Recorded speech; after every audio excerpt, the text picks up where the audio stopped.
Shumë njerëz mendojnë se janë të pafat. Shumë mendojnë se nuk e meritojnë. Edhe shumë të tjerë akoma besojnë se bota është kundër tyre. Por e vërteta nuk është kjo. E vërteta është më e thjeshtë dhe më e fortë. Më dëgjoj me kujdes. Nuk po i flas trupit tënd. Nuk po i flas mendjes tënde racionale. Po i flas asaj pjese tënde që e di se jeta jote mund të jetë ndryshe.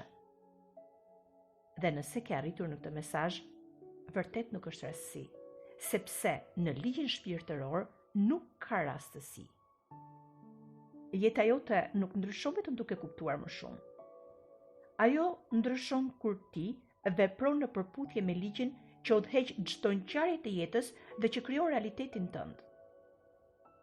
Leximi dhe kuptimi mund të të japin njohuri, por vetëm bindja dhe veprimi të hap rrugën drejt ndryshimit të vërtet.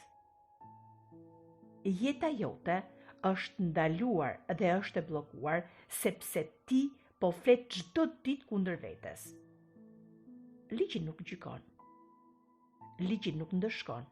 Ligji thjesht përsërit dhe përsërit atë që ti po pohon.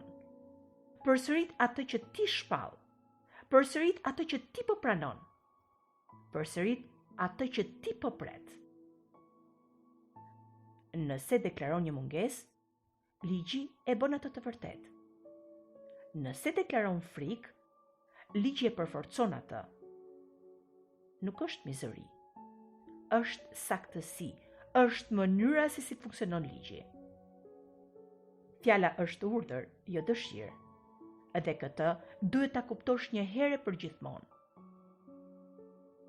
Çdo fjalë që shqipton është urdhër. Ti nuk po e përshkruan jetën tënde kur po flet, por ti po e udhëzon. Kur ti thua, nuk funksionon kurrë. Është e vështirë. Nuk mundem. Nuk është koha ime. Ligji dëgjon dhe përgjigjet. Kështu qoftë. Por, kur ti thua, tani ndryshon. Unë pranoj të mirën time. Unë jam gati. Rruga hapet dhe ligji përgjigjet në të njëjtën mënyrë. Dallimi nuk është në univers. Është te fuqia jote për të shpallur të mirën që të takon. E mira nuk ndiqet. Nuk duhet kërkuar. E mira duhet urdhëruar. Kur kërkon, je në një pozicion inferior. Kur shpall, pra kur ti deklaron, je në një pozicion fuqie. Nuk po flas për arrogancë.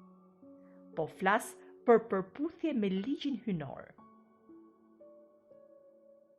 Frika të bën të kërkosh, ndërsa besimi të bën të urdhërosh. Mos thuaj, do të doja që, por thuaj, e pranoj atë që më përket me të drejtën time hyjnore.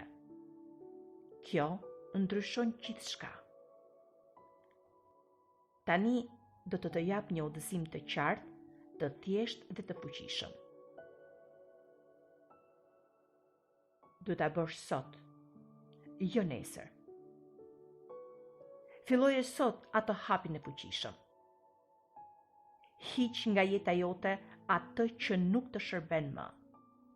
Mund të jetë një zakon, një marrëdhënie, një mendim apo edhe një fjalë që e përdor shpesh.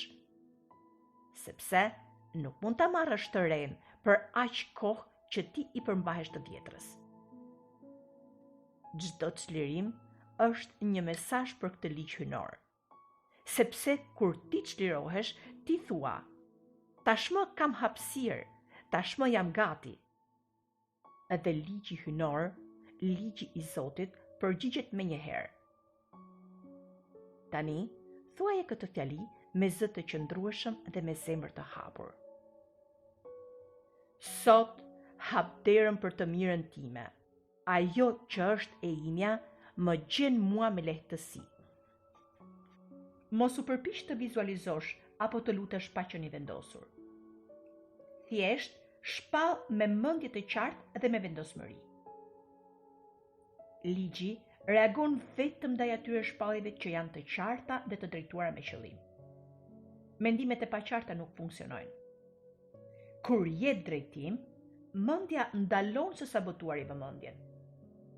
Mundësitë ndryshojnë. Ato bëhen të dukshme. Shfaqen njerëzit e duhur dhe vendimet bëhen më të qarta. Mrekullia nuk vjen nga jashtë. Ajo vjen përmes një zinxhiri të ri të ngjarjeve, dhe ai zinxhir fillon që sot. Do të ketë rezistencë. Dhe kjo është një shenjë e mirë. Sepse kur ti fillon ta përdorësh ligjin ashtu siç duhet, diçka brenda teje do të protestojë. Një zë do të thotë: edhe nëse nuk funksionon?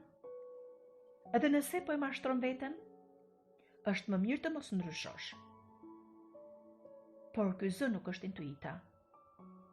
Ky është identiteti i vjetër që po vdes. Prandaj, buzëqesh. Buzëqesh sepse kjo është një shenjë se ti po ja del mban dhe kjo do të thotë që ti po bën gjën e duhur. Dhe Florence thot: po të lëmë një të vërtet që duhet ta mbash mend. Jeta jote nuk ndryshon kur bota bëhet më e mirë. Ajo ndryshon kur ti ndalon së foluri kundër të mirës tënde. Sot nuk ke nevojë të bësh më shumë. Duhet thjesht të flasësh ndryshe. Përsërit çdo ditë: unë tani e pranoj të mirën time. Dhe shiko se si jeta jote më në fund do të filloj të lëviz. Edhe tani, mos e mbyll këtë mesazh duke lënë vetëm si një mendim të bukur. Le të bëhet një vendim i brendshëm. Mos u mundo të bindesh askënd. Mos kërko prova të menjëhershme. Sepse ligji vepron në heshtje, por gjithmonë me saktësi. Duke filluar që sot, zgjidh me vetëdije fjalët e tua. Pasi çdo fjalë është një drejtim. Çdo drejtim krijon një rrugë dhe çdo rrugë të çon në një realitet të ri. Mbaje mend këtë të vërtetë të thjeshtë. Ti nuk je këtu për të përpjekur. Ti je këtu për të përputhur veten me të mirën që të përket. Fol ndryshe. Mendo ndryshe. Vepro me qetësinë e atij që e di se ligji nuk gabon kurrë. Dhe lejo që jeta të përgjigjet. Dëgjohemi në audion e radhës.